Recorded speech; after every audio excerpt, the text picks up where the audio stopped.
नमस्कार दोस्तों, मैं अष्टू आशु आप सभी का स्वागत करती हूँ आपके अपने चैनल वैदिक एकेडमी में।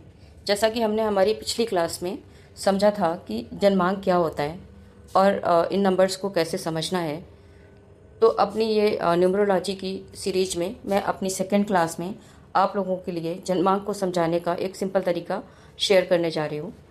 तो चलो हम समझते हैं नंबर 1 से 9 के बारे में। अगर आपका जन्मांक, आपका जो नंबर है आपकी बर्थ डेट का, उसका टोटल 1 से 9 के बीच में किसी भी नंबर के बीच में आता है, तो उसका क्या मतलब है, उसका क्या मतलब उसका ये रहता है डिटेलिंग, उसके बारे में हम जानते हैं। जैसे कि मान लो कि आपका जो नंबर है वो आता है 1, तो इसका मतलब ये है कि आप में एक लीडरशिप क्वालिटी है, आप में एक इंडिविजुअलिटी है और आप किसी भी काम को इनिशिएटिव लेकर के करते हैं। आप बाई बर्थ एक लीडरशिप क्वालिटी लेकर के आए हुए हैं। नंबर 1 आपको ये बताता है। अगर आपका बर्थ नंबर जन्मांक नंबर 2 आता है, तो ये प्रेजेंट करता है कि आप थोड़ा सेंसिटिव हैं, इमोशनल हैं, आप लोगों के साथ बहुत कोऑपरेट करते हैं, आप रिलेशनशिप में बहुत बिलीव करते हैं। इस तरीके की नेचर जो है वो उन लोगों की होती है जिनका मूलांक नंबर 2 आता है।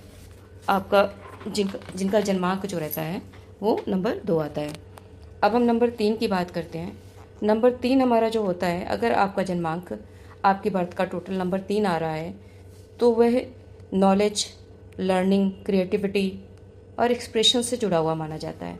ऐसे लोग काफ़ी नॉलेजेबल होते हैं, उनमें लर्निंग कैपेसिटी बहुत स्ट्रांग होती है, क्रिएटिव बहुत होते हैं, हर सिचुएशन में रास्ता निकाल लेते हैं। ये नंबर 3 जन्मांक वालों की क्वालिटी होती हैं। अब हम लोग बात करते हैं नंबर 4 जन्मांक वाले लोगों के नेचर और उनकी टेंडेंसीज के बारे में। ये लोग जो होते हैं जिनका नंबर 4 होता है, ये काफ़ी प्रैक्टिकल थिंकिंग वाले लोग होते हैं, डिसिप्लिन होते हैं। इनकी टेंडेंसी होती है कि डिसिप्लिन को फॉलो करो और प्रैक्टिकली लाइफ में आगे बढ़ो। इस तरीके का प्रेजेंटेशन नंबर 4 जिनका मूलांक रहता है उन लोगों का होता है। अब नंबर 5 जो हमारा होता है, ये क्या प्रेजेंट करता है? ये प्रेजेंट करता है कि आपकी कम्युनिकेशन स्किल, आप लोगों का जो कम्युनिकेशन स्किल है वो स्ट्रांग होता है।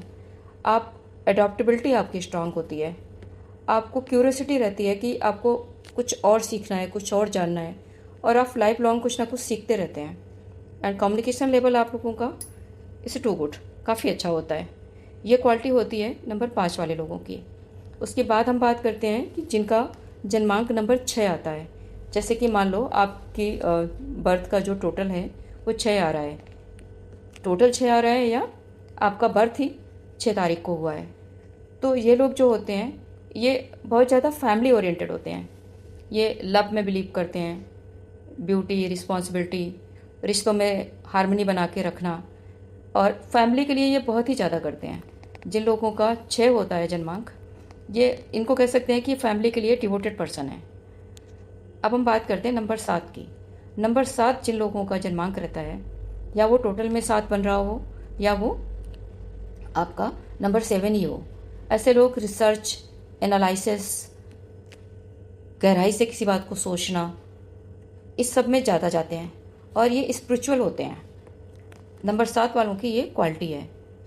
नंबर 8 जो हमारा होता है, ये डिसिप्लिन, रिस्पॉन्सिबिलिटी और मटेरियलिस्टिक मैनेजमेंट जो होती है उस पर ज़्यादा इनका ये रहता है आउटकम।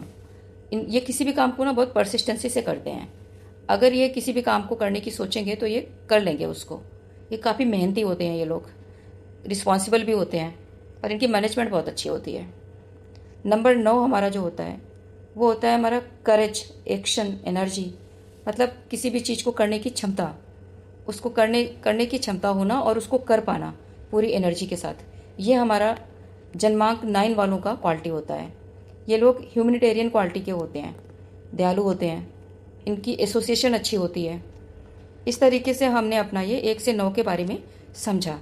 अब मैं आपके साथ एक बात शेयर करना चाहती हूँ कि ऐसा नहीं है कि आपका अगर जन्मांक 1 आ रहा है, मतलब 01 करके ऐसे आ रहा है, और अगर आपका एक नंबर जो है वो टोटल करने से आ रहा है, जैसे मान लो कि आपका बर्थ हुआ है 28 को, तो 2 + 8 = 10, 1 + 0 = 1, तो इन दोनों के जो सिग्निफिकेंस हैं वो डिफरेंट होंगे। सेम नहीं होंगे, क्योंकि दोनों में एनर्जीज ऐड हो रही हैं।